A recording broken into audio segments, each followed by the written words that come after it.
Hello students, this is Dr. Tamanna Rajawat this side. As we decided, we'll be discussing the 6-month strategy and how to balance Samhita subject and the classes which are ongoing. सबसे बड़ा question ये होता है कि ma'am classes भी करनी है, revision sessions भी अटेंड करने हैं, समिता भी कंप्लीट करनी है, खुद की सेल्फ स्टडी भी मेंटेन करनी होती है आप लोगों को एंड डेफिनेटली इस पूरे के पूरे सेशन में जो लोग इंटर्नशिप में हैं या फिर जो लोग कोई ना कोई एक्स्ट्रा मनी के लिए जॉब वगैरह कर रहे हैं, उन सब के लिए एक वन हैंड सॉल्यूशन है, जो यहाँ पर हम डिस्कस करेंगे with in these points, right?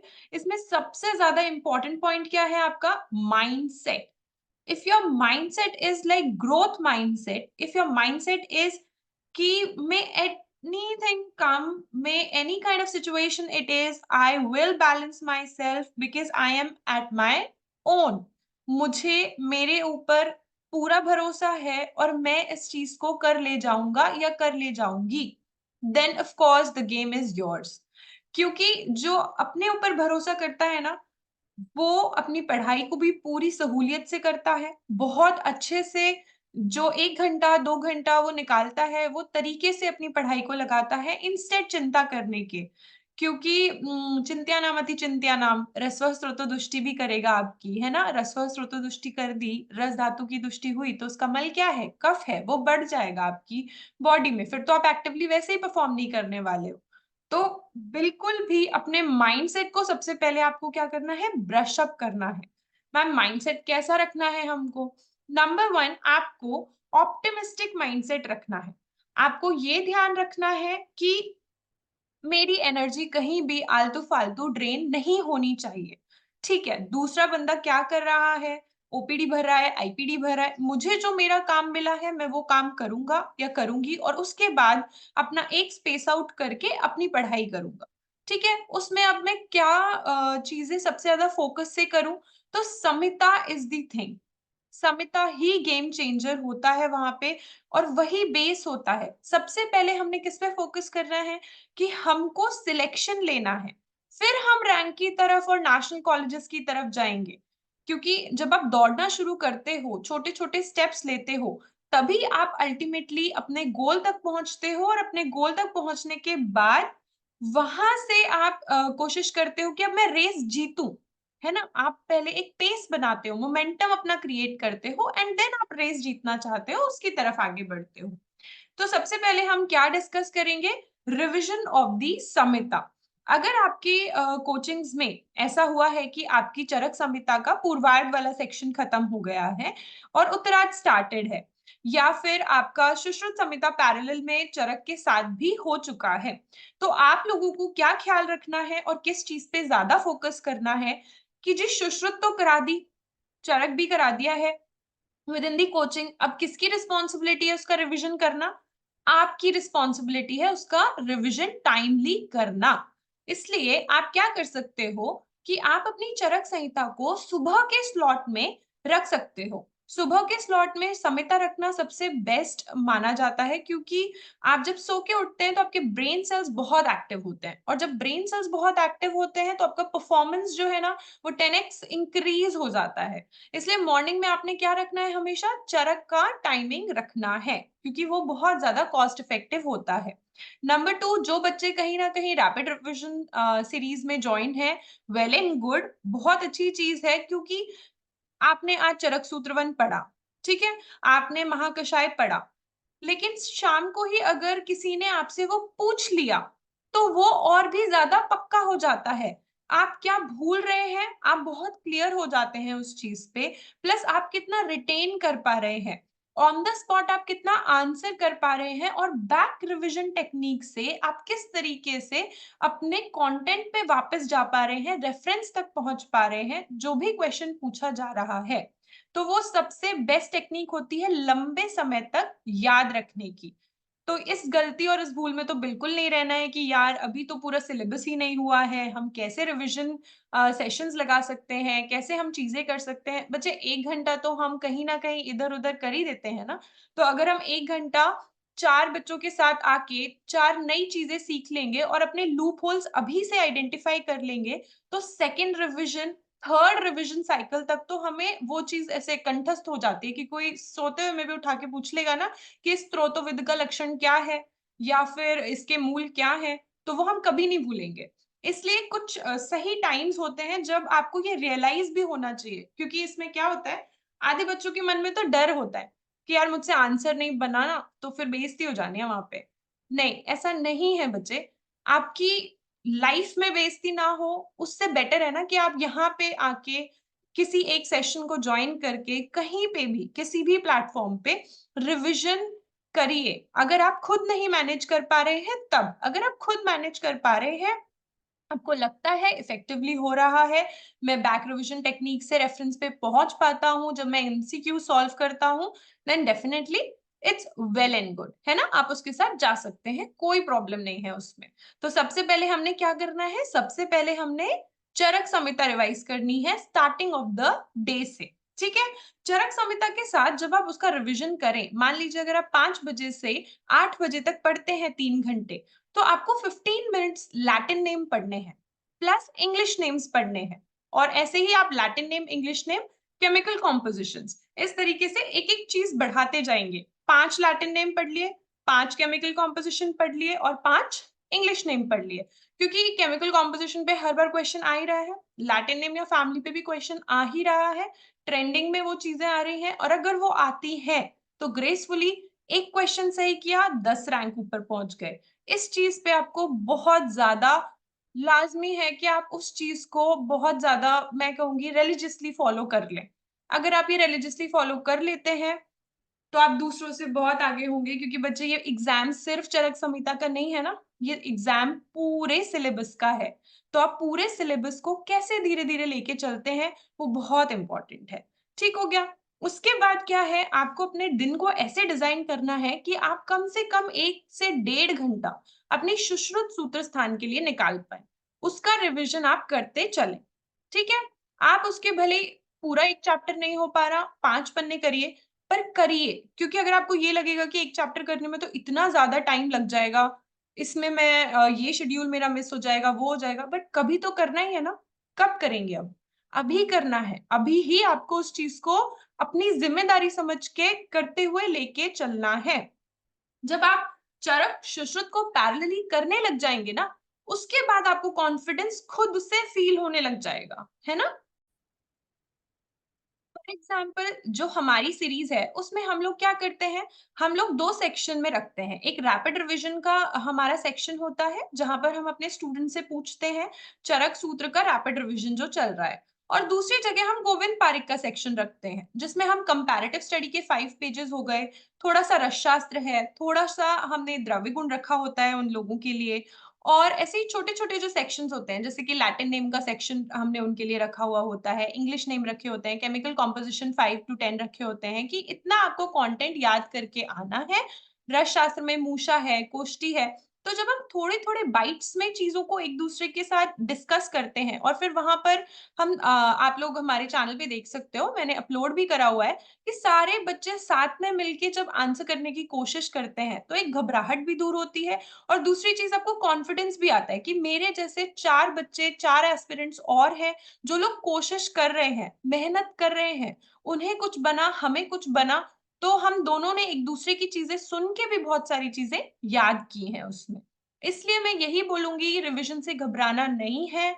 चीज़ें आप हमेशा सोचोगे कि मैं एंड में एक बार में सब कुछ रिवाइज़ कर लूँगा, तो ऐसा नहीं है बच्चे। अगर आप आज से अपना बेस क्लियर करके नहीं चलोगे, ये सोचो कि मैं अभी 4 महीने, 2 महीने बाद अभी फिर से सूत्रस्थान का रिवीजन करने आऊँगा और फिर ढूँढूँगा कि जी प्रश्न परिणी यहाँ पे था, या फिर एक टीचर क्या होता है ना, आपको बताता चलता है कि ये गलतियाँ मैंने की थी, या फिर वो साथ में आपको गाइड करता चलेगा कि बच्चे ये एक्स्ट्रा पॉइंट्स हैं, आप इनको ना लिख लो। ऐसा क्वेश्चन आपको देखने के लिए मिलेगा जब आप पारिक सॉल्व करेंगे या कोई previous year question paper solve करेंगे।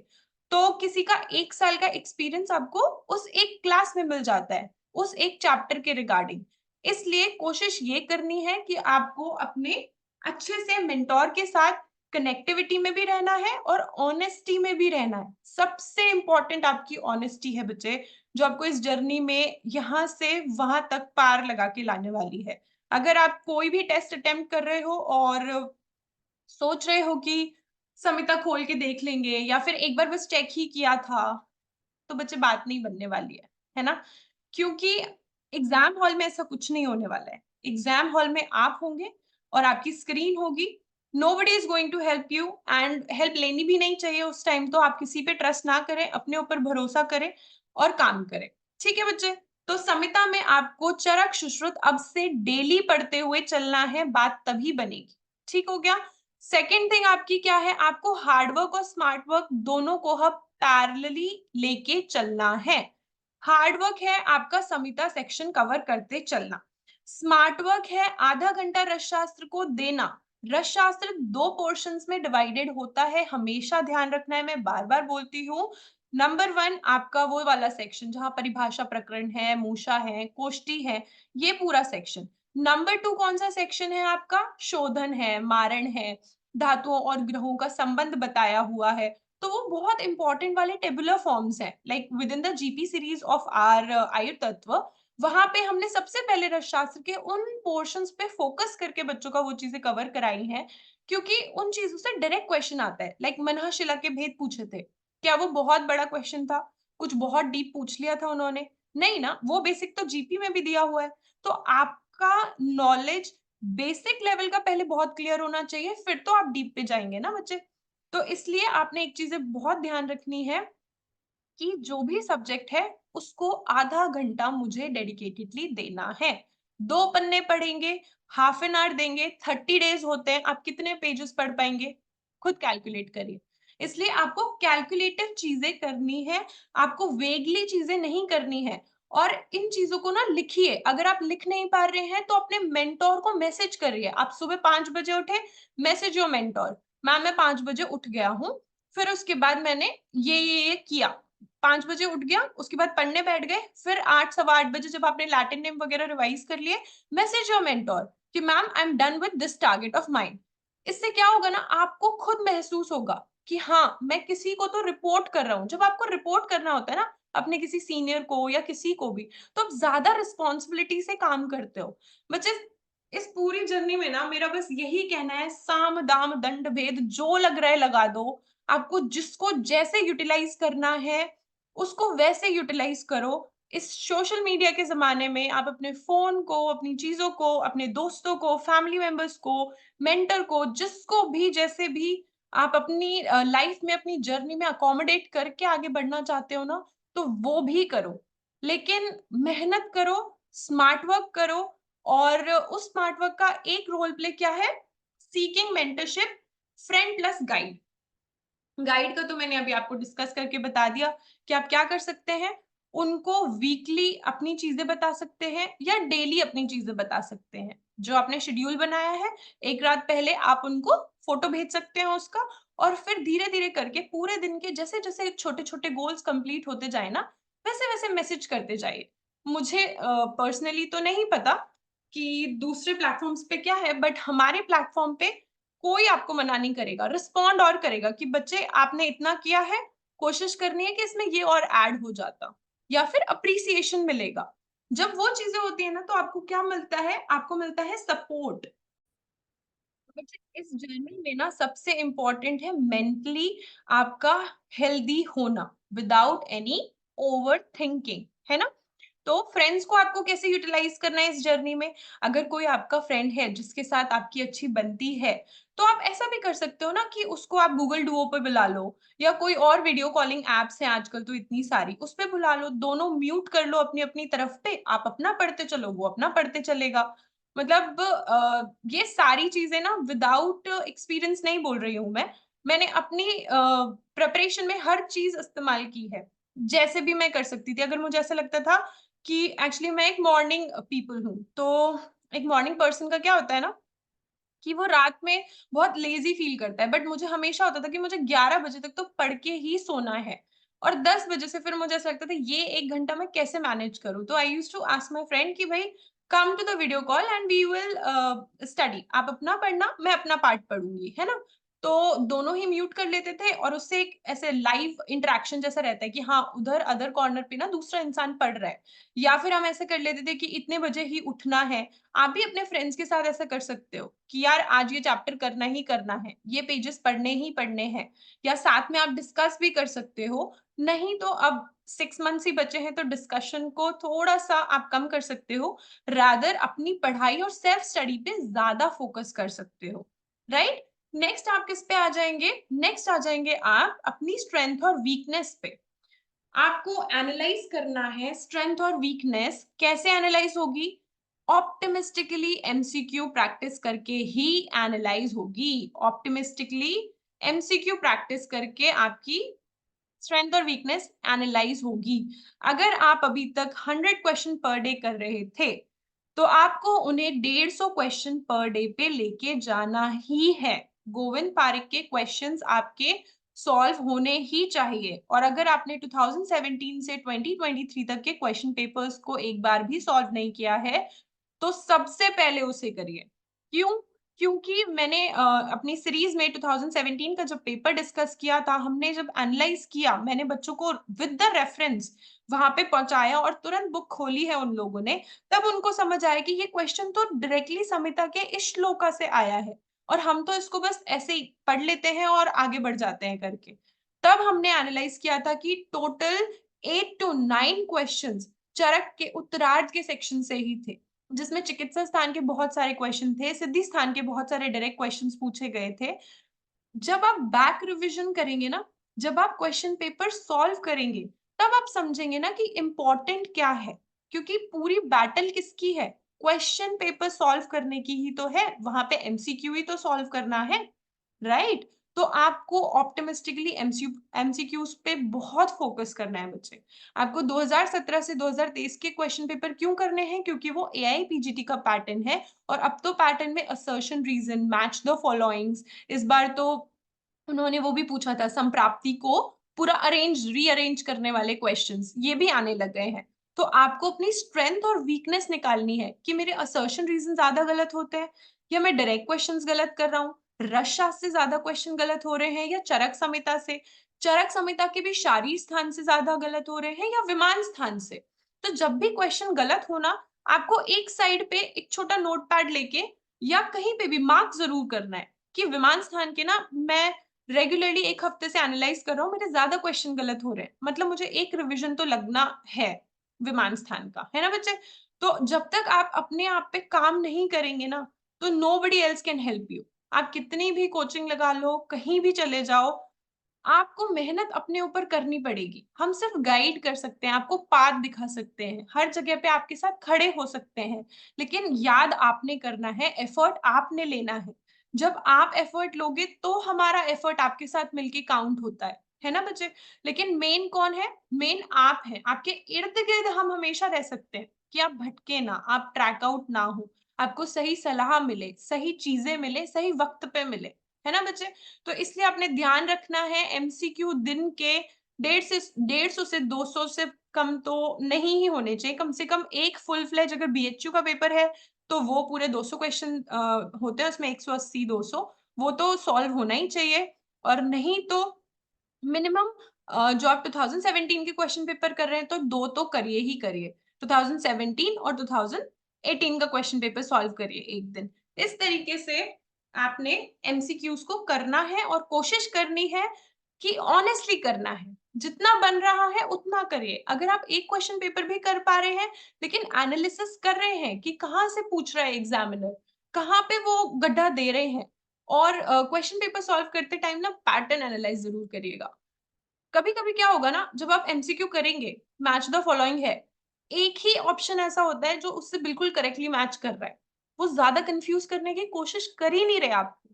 लेकिन आपको वो पैटर्न एनालाइज़ करना है और वो आप ही कर पाओगे जब आप बार-बार क्वेश्चन पेपर सॉल्व करेंगे। और गोविंद पारिक तो आपकी ज़रूर खत्म हो जानी चाहिए एक बार क्वेश्चन पेपर प्रैक्टिस कंप्लीट करके, मैक्सिमम मार्च तक, मिनिमम फ़रवरी तक। आपको अपने क्वेश्चन पेपर्स गोविंद पारिक के करके रखने हैं, तभी आप एंड में रिवाइज़ कर पाएँगे। क्योंकि गोविंद पारिक के 3 बार कम से कम रिवीजन चाहिए होते हैं क्वेश्चन पेपर्स के। पहली बार जब आपने किया, क्या गलती हुई, क्या नहीं बन रहा था, उसको मार्क किया। सेकंड टाइम जब आपने किए, फिर से आपने पूरा सॉल्व किया, जो नहीं बन रहा था वो आपसे बनेगा 100%। और थर्ड टाइम जो आपसे हर बार गलत हो रहा था, हमें उन्हें रिवाइज़ करना है। तो हर चीज़ का ना एक पैटर्न होता है। ऐसे ही कोई इतनी लंबी जर्नी को लेकर कहीं अच्छी जगह पर नहीं पहुँचाता बच्चे।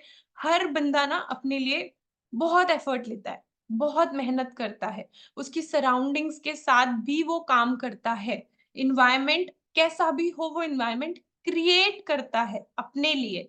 इसलिए मैं कह रही हूँ अपने दोस्तों की, अपने गाइड की, रैपिड रिविजन्स अगर कहीं हो रहे हैं, कोई और भी चीज़ ऐसी हो रही है जिसका एक आपको है ना कि नहीं मुझे एक बार ट्राई कर लेनी चाहिए, तो बिल्कुल छोड़ना नहीं है। बाद में भले ही आप मत करो, नहीं हो रहा है आपसे, कोई दिक्कत नहीं है। नेक्स्ट अब हम आ जाते हैं क्लासेस पे। अगर तो आपको रिकॉर्डेड सेशंस मिलते हैं, ठीक है? तो आपको क्या करना है, रिकॉर्डेड सेशंस को हमेशा एक ऐसे टाइम पे करना है, जब आपका सबसे ज़्यादा ऐसे वो कफ बढ़ जाता है ना बहुत ज़्यादा आपकी बॉडी में, फिर ऐसा लगता है यार अब तो रिलैक्स करना है। अब मतलब नींद भी नहीं आ रही है, टेंशन के मारे, तो उस टाइम पे आपको क्या करना है, अपनी क्लास करनी है। जैसे मैं एक मॉर्निंग पर्सन थी, तो मैं क्लास हमेशा रात के टाइम या फिर जो वो 6 टू 7 का वो स्नैकिंग टाइम लगता है ना, उस टाइम हमेशा करती थी मैं। तो आपको क्या ध्यान रखना है, आपको क्लासेस को ऐसे टाइमिंग पे सेट करना है, जिस टाइम पे आप पढ़ के ना पूरे थक जाते हो। जैसे मान लो एक इंसान है, जो पूरे टाइम कहीं नहीं जा रहा, फुल टाइम स्टडी कर रहा है सॉरी, फुल टाइम स्टडी कर रहा है जो बंदा, वो क्या करेगा, उसके लिए आइडियली मेरे हिसाब से होना चाहिए कि उसने सुबह उठना है, सुबह उठ के 8 साढ़े 8 या 9 बजे की सिटिंग देनी। 9 बजे से 10 बजे तक या साढ़े 8 बजे से 10 बजे तक फ्रेशन अप हो, ब्रेकफ़ास्ट करो, सारी चीज़ें करके 10 ओ क्लॉक से 12 ओ क्लॉक तक 2 घंटे की सिटिंग फिर करो। 12 ओ क्लॉक से मतलब दोपहर के टाइम फिर हो जाता ना, तो आप क्या कर सकते हो, 1 लेक्चर कंप्लीट कर लो अपना, ठीक है? उसके बाद रेस्ट करो। 1 डेढ़ घंटा रेस्ट करके आप ढाई बजे या 3 बजे से 6 साढ़े 6 बजे तक पढ़ाई करो। साढ़े 6 बजे तक आप बिल्कुल ऐसे हो जाओगे कि बस अब हो गया। फिर आपको क्या करना है, थोड़ी-सी वॉक करो, थोड़ा-सा घूम के आओ। जिनको कुछ अच्छा बाहर वाला जो स्ट्रीट फूड होता है, कुछ अगर थोड़ा बहुत पसंद होता है, हालाँकि मैं मना ही करूँगी, आप ज़्यादा उस तरफ मत जाओ बिकॉज़ अभी आपका ये बहुत क्रूशियल फ़ेज़ है, हेल्थ बहुत इम्पोर्टेंट है। लेकिन फिर भी अगर किसी को बहुत ही ज़्यादा ऐसी स्नैकिंग लगती है, तो वो टहलते-टहलते वो कर सकता है। नहीं तो एक ग्राउंड में आप वॉक ले सकते हो, अपनी टेरेस पे वॉक ले सकते हो, ऐसा कुछ भी अप और वो भी नहीं है तो मैम रूम में रहते हैं हम, और कुछ नहीं है हमारे यहाँ पे। रूम में वॉक लो। अच्छे से गाने लगाओ, आधे घंटा अपने साथ स्पेंड करो, ठीक है? उसके बाद आपने क्या करना है, 7 7:30 के अराउंड शार्प आपको बैठ जाना है, साढ़े 8 तक के लिए, जिसमें आप पेपर सॉल्व कर सकते हो, क्वेश्चंस लगा सकते हो। उसके बाद आप अपना डिनर का टाइम आ जाता है, डिनर कर लो, डिनर करने के बाद 1 सेशन और लगा लो। कोई भी रैपिड रिविजन सेशन है, कोई भी क्लास चल रही है, वो लगा सकते हो या आपकी जो पेंडिंग लेक्चर्स हैं, आप उन्हें कंप्लीट कर सकते हो। अगर आपको रात को पढ़ना पसंद नहीं है और इसी का वाइस वर्सा है, जिन लोगों को रात को पढ़ना पसंद है, वो मॉर्निंग में अपने लेक्चर्स कंप्लीट कर सकते हैं और नाइट में वो अच्छी स्टडी कर सकते हैं, तो वो उसके अकॉर्डिंगली अपने आप को एडजस्ट कर सकते हैं। और इसमें सबसे इम्पोर्टेंटली ये होता है कि जब आप अपने मेंटर से बात करते हो ना, तो उसको आप बताते हो कि मैम मेरा ये शेड्यूल है, मैं इतने-इतने टाइम उठ पाता हूँ या उठ पाती हूँ और उसके अकॉर्डिंगली आप मुझे बता दीजिए कि मैं कैसे मैनेज करूँ। मुझे समिता तो अच्छे से याद हो रही है पर मेरे सब्जेक्ट लैक कर रहे हैं। मैं सब्जेक्ट तो अच्छे से कर पा रहा हूँ, लेकिन मेरा एमसीक्यू प्रैक्टिस इतना नहीं हो पा रहा है अच्छे से। मैं एनालाइज़ नहीं कर पा रहा हूँ। तो उन सारी चीज़ों के बारे में बात करनी पड़ेगी बच्चे। अगर अभी आप बात नहीं करेंगे तो फिर it will be like late, क्योंकि आखिरी में रेस में सब भागते हैं। जब लास्ट के 3 महीने बचेंगे, हर बच्चा मेहनत कर रहा होगा। मैंने बहुत पहले भी कहा था, मैं अभी भी कह रही हूँ, समिता पे ध्यान दीजिए, जितना ज़्यादा हो सके उसके रिविज़न पे फ़ोकस करिए, डरिए मत। नहीं याद आ रहा है, 2 बार पढ़ना है, 3 बार पढ़ना है। आप भूलेंगे, बार-बार भूलेंगे, वो बहुत नॉर्मल है।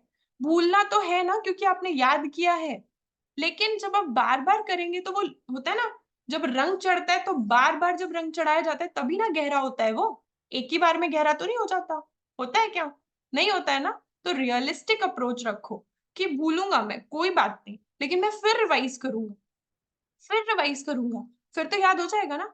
आयुर्वेद का प्रयोजन भूलते हो कभी? स्वास्थ्य की परिभाषा भूलते हो? नहीं ना? लेकिन जब शुरू में नए-नए आए थे, आयुर्वेद में नए-नए आए थे, तब ऐसा लगता था ना, कैसे याद करेंगे? लगता था, लेकिन वो बार-बार जब आपने किया तो हो गया ना अच्छे से। तो ये भी हो जाएगा बहुत अच्छे से। भरोसा रखना है अपने ऊपर, डरना नहीं है, घबराना नहीं है। कोई दिक्कत है अपने मेंटर से मिलिए, उनसे पूछिए, उनसे गाइडेंस लीजिए एंड ऑनेस्ट रहिए। ऑनेस्टी बहुत ज़्यादा आपको जिस दिन आप पेपर देने जाएँगे ना, यू विल रियलाइज़ कि मैं अपनी जर्नी में ऑनेस्ट रहा। अगर मैंने 150 नंबर आए, मेरी ऑनेस्टी से आए। 250 नंबर आए, मेरी ऑनेस्टी से आए। 350 भी आ रहे हैं तो मेरी ऑनेस्टी से आ रहे हैं। तभी बात बनने वाली है। और अगर आप कुछ ना कुछ कर रहे हैं उसमें, तो वो कुछ ना कुछ वहाँ ज़रूर दिखेगा। और जिस दिन वहाँ दिखेगा, फिर कुछ बात नहीं बननी उस हिसाब से। है ना बच्चे? और अगर आपको इसके अलावा भी कोई और डाउट्स हैं, कोई और क्वेरीज़ हैं, तो आप हमारे हेल्पलाइन नंबर पे या इंस्टाग्राम चैनल पे डीएम कर सकते हैं हमें, या फिर व्हाट्सएप ग्रुप पे भी जॉइन कर सकते हैं, या टेलीग्राम चैनल पे भी जॉइन कर सकते हो आप लोग। And you can seek help on that purpose also. And इसके अलावा हमारे जो कोर्सेज़ रनिंग हैं वो मैं बता देती हूँ। नंबर 1 हमारा गोविंद पारिक का कोर्स रनिंग है। नंबर 2 हम रैपिड रिविजन सीरीज़ को शुरू कर चुके हैं, जिसे हमने चरक सूत्र 5 चैप्टर तक रिसेंटली कवर किया है। और इस सीरीज़ में हम 3 साइकिल्स रखेंगे। पहली साइकिल में आपको कैसे लर्न करना है, क्या भूल रहे हैं, उसके रिगार्डिंग ही रखा है, और उसके बाद फिर सेकंड साइकिल रखेंगे एंड देन फाइनल, जब आपका एग्ज़ाम अनाउंस हो जाएगा, वो वाली साइकिल रखेंगे। और कुछ भी ऐसा पॉइंट हो जो मुझसे छूट गया हो, आप कमेंट बॉक्स में लिख सकते हो एंड मुझे बता सकते हो कि मैम इस चीज़ के लिए और कैसे प्रिपेयर हो पाएँ। ठीक है बच्चे? ये आपके टाइम जो है ना, बहुत क्रूशियल टाइम है। घूमना-फिरना जो भी है, बाद में हो जाएगा, सब कुछ हो जाएगा। और अगर आपको बहुत ऐसा है, तो मुझे बहुत होता था मेरी जर्नी के दौरान पे, तो मैं मूवी ज़रूर जाती थी देखने के लिए। And I will just suggest you, आप 15 डेज़ में एक बार मूवी देखने जा सकते हो, और बहुत ही क्रेविंग होती है तो 7 डेज़ में भी। क्योंकि मूवीज़ में मुझे ऐसा लगता है देखने से ना क्रिएटिविटी बढ़ जाती है आपकी, आपकी सोचने की क्षमता और खुशी जो है ना, वो बढ़ जाती है, डोपामाइन बहुत रिलीज़ हो जाता है ना? तो खुश रहिए और टेंशन मत लीजिए, क्योंकि टेंशन लेने में जितना समय बर्बाद करेंगे ना, उतने टाइम में कोई दूसरा पढ़ के आगे निकल जाएगा। ऐसे सोचना है अपने ने, है ना? स्मार्ट-स्मार्ट सोचना है और बढ़िया-बढ़िया करना है, और अच्छे-अच्छे कॉलेज में सिलेक्शन लेके आना है, ठीक है? आप कमेंट कर सकते हैं, डीएम कर सकते हैं, all facilities are available. Okay बच्चे? All the best.